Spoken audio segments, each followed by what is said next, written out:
Mas será que as testemunhas de Jeová têm razão, ainda que contando com tanta argumentação em censurar essa comemoração?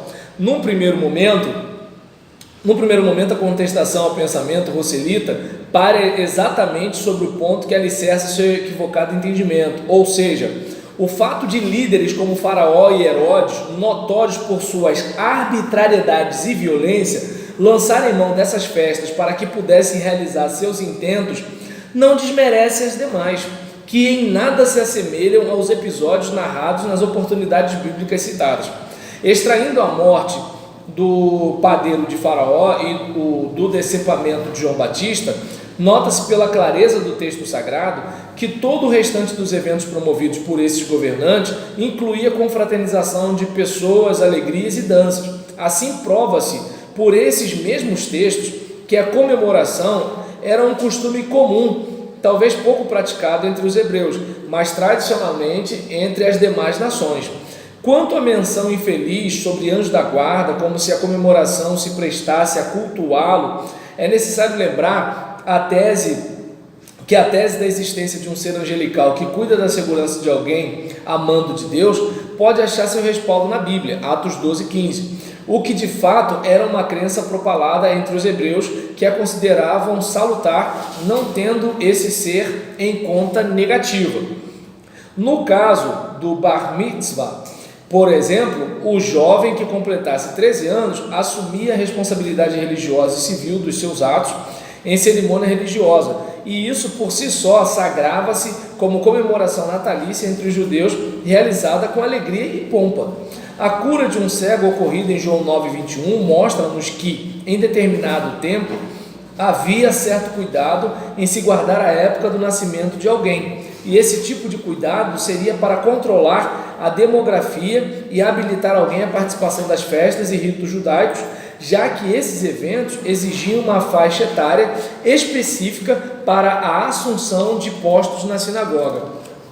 Lucas 2:42 descreve a ocasião em que Jesus Cristo esteve no templo e sua idade, 12 anos, foi registrada, o que prova mais uma vez que havia meios de se comemorar a passagem de cada ano de vida. Voltando ao Antigo Testamento, temos mais casos em que a idade era fator preponderante para que fosse atribuída ao homem qualquer responsabilidade religiosa ou civil, notadamente nos ofícios do templo. Na tribo dos levitas era estatuído que os jovens só estariam qualificados para exercer funções no templo quando completassem 30 anos de idade. Os filhos de Coate, por exemplo, trabalhariam na congregação dos 30 aos 50 anos, caso não houvesse interesse ou importância quanto à guarda do dia de aniversário natalício. Por certo, os hebreus teriam sido castigados severamente no tocante ao cumprimento da lei divina. Além de tudo isso, a Bíblia relata alguns aniversários. Jó, por exemplo, era um homem justo e celebrava os aniversários de seus filhos. E iam seus filhos à casa uns dos outros e faziam banquetes, cada um por sua vez, o que indica a comemoração do aniversário de cada um deles. Jó 1:4. Jó, referindo-se ao seu dia de nascimento, afirmou: pereça o dia em que nasci. Jó 3, versículos 2 e 3. No versículo 1 lemos: depois disto, abriu Jó a sua boca e amaldiçoou o seu dia.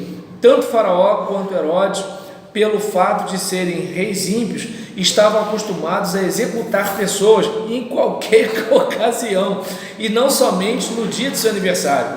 Atualmente, em todas as culturas mundiais, existem maneiras variadas de se comemorar a data de nascimento de alguém, em cerimônia que misturam fé, alegria e confraternização entre pessoas que não se consomem em culpa por causa das atrocidades cometidas em dois exemplos bíblicos isolados, embora fáticos.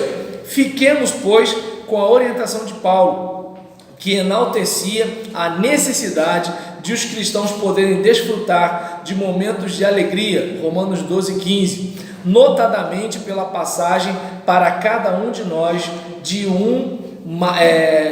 mais um ano de vida e de vitória em Cristo Jesus. Amém?